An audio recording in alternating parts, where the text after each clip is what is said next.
Hello दोस्तों, कैसे हो आप सब। आशा करती हूँ कि आप सब लोग बहुत अच्छे होंगे। दोस्तों, आज की वीडियो में हम लोग आमल की एकादशी के बारे में जानेंगे कि आमल की एकादशी इस बार कब है। तो ये दोस्तों, वीडियो को शुरू करते हैं।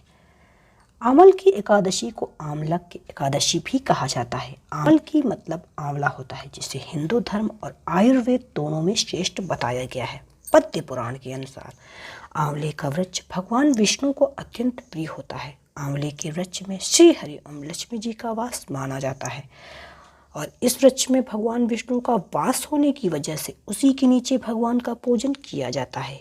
यही आमल की एकादशी कहलाती है। इस दिन आंवले का उपटन, आंवले के जल से स्नान, आंवला पूजन, आंवले का भोजन और आंवले का दान करना चाहिए।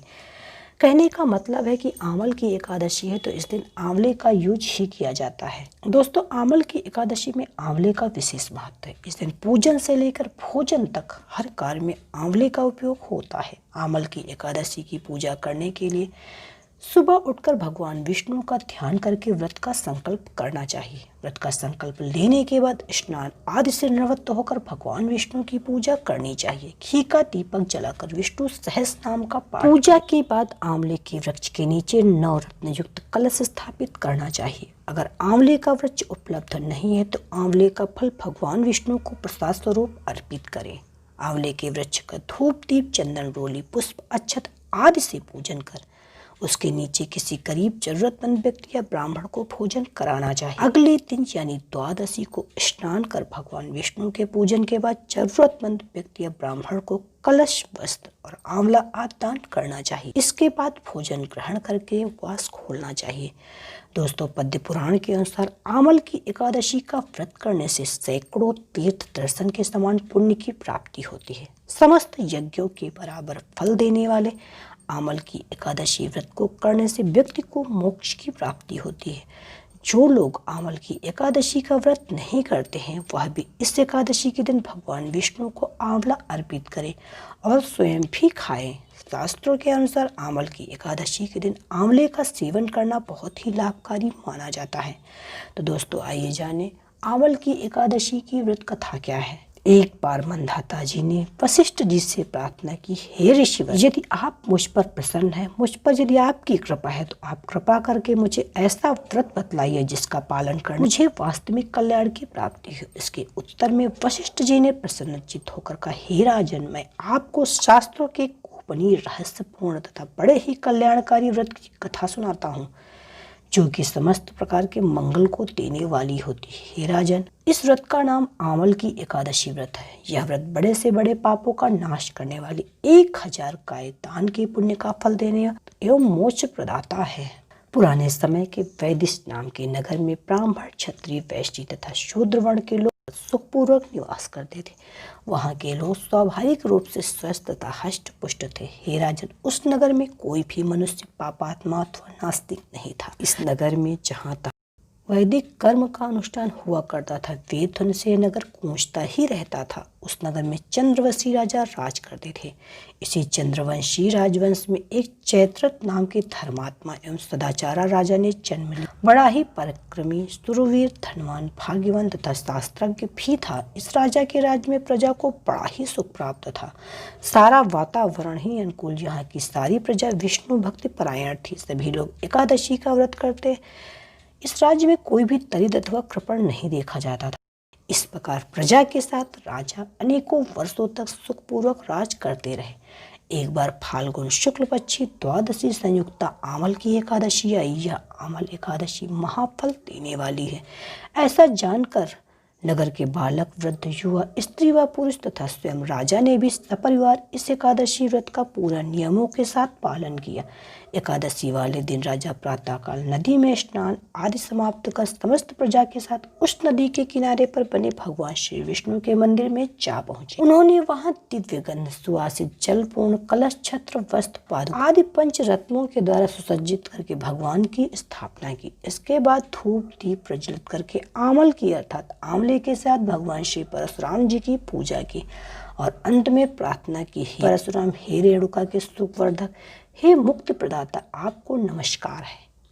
हे आमल की, हे ब्रह्मपुत्र, हे धात, हे पापनाशनी, आपको नमस्कार, आप मेरी पूजा स्वीकार करें। इस प्रकार राजा ने अपनी प्रजा के व्यक्तियों के भगवान श्री विष्णु एवं भगवान श्री परशुराम जी की पवित्र चरित्र गाथा श्रवण कीर्तन व स्मरण करते हुए तथा एकादशी की महिमा सुनते हुए रात्रि जागरण भी किया। उसी शाम एक शिकारी शिकार करता हुआ वहीं आ पहुंचा। जीवों को हत्या करके वह दिन व्यतीत करता रहता था। दीप मालाओं से सुसज्जित तथा बहुत से लोगों द्वारा इकट्ठे होकर हरि कीर्तन करते हुए रात्रि जागरण करते देख शिकारी सोचने लगा, यह सब क्या हो रहा है। शिकारी के पिछले जन्म के पुण्य का उदय होने पर ही वह एकादशी व्रत करते हुए भक्तजनों का उसने दर्शन किया। कलश के ऊपर विराजमान भगवान श्री दामोदर जी का उसने दर्शन किया तथा वहां बैठकर भगवान श्री हरि की चरित्र गाथा श्रवण करने लगा। भूखा प्यासा होने पर भी एकाग्र मन से एकादशी व्रत के महात्म्य की कथा तथा भगवान श्री हरि की महिमा श्रवण करते हुए उसने भी रात्रि जागरण किया।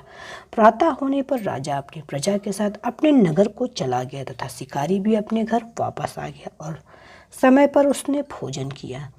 कुछ समय बाद जब शिकारी की मृत्यु हो गई तो अनायास एकादशी व्रत पालन करने तथा एकादशी तिथि में रात्रि जागरण करने के प्रभाव से उस शिकारी ने दूसरे जन्म में विशाल धन संपदा, सेना, सामंत, हाथी, घोड़े, रथों से पूर्ण जयंती नाम की नगरी के विदुरथ नामक राजा के यहाँ पुत्र के रूप में जन्म लिया। वह सूर्य के समान पराक्रमी, पृथ्वी के समान क्षमाशील, धर्मनिष्ठ, सत्यनिष्ठ एवं अनोखों सद्गुणों से युक्त होकर भगवान विष्णु की भक्ति करता हुआ तथा 1 लाख गांव का आधिपत्य करता हुआ जीवन बिताने लगा। वह बड़ा दानी भी था। इस जन्म में उसका नाम वसुरथ था।